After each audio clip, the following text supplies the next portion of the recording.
ఎప్పుడు వేరుశనగలు పచ్చడి చేస్తే నేను డ్రై రోస్ట్ చేస్తాను, కానీ ఈరోజు మాత్రం నూనెలో వేయించాను అనమాట. ముందుగా కొంచెం నూనె వేసుకొని అందులో పల్లీలు వేయించుకుని 3 వంతులు వేగాక ఇంగువ జీలకర్ర వేసాను.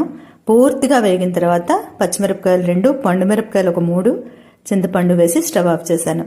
చల్లారేక ఉప్పు వేసుకొని గట్టిగానే గ్రైండ్ చేసుకున్నానులేండి.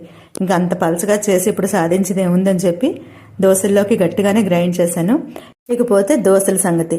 మొన్న మధ్య నానా విధాలైన పప్పులు నానబెట్టి 3-4 రోజుల కిందట దోశలు చేశాను కదా, ఆ పిండి ఇంకా ఫ్రిడ్జ్లో ఉంది. అందులో ఈరోజు ఒక గరిట నిండా వరిపిండి కలిపి ఒక 2 గంటల ముందు అలా ఉంచానమాట.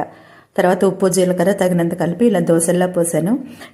ఈరోజు 7 గంటలకి ఈటీవీ సినిమాలో గుండమ్మ కథ సినిమా వచ్చింది. ఆ సినిమాలో ఒక పాయింట్ నేను పట్టుకున్నాను, ఎప్పుడు చాలా రోజుల క్రితమే పట్టుకున్నాను. అది మన ఛానల్లో వీడియో ఉంది. మీరు అది చూడాలనుకుంటే ఛానల్ పేరు కింద క్లిక్ చేయండి ప్లే బటన్ మీద. అందరికీ శుభరాత్రి.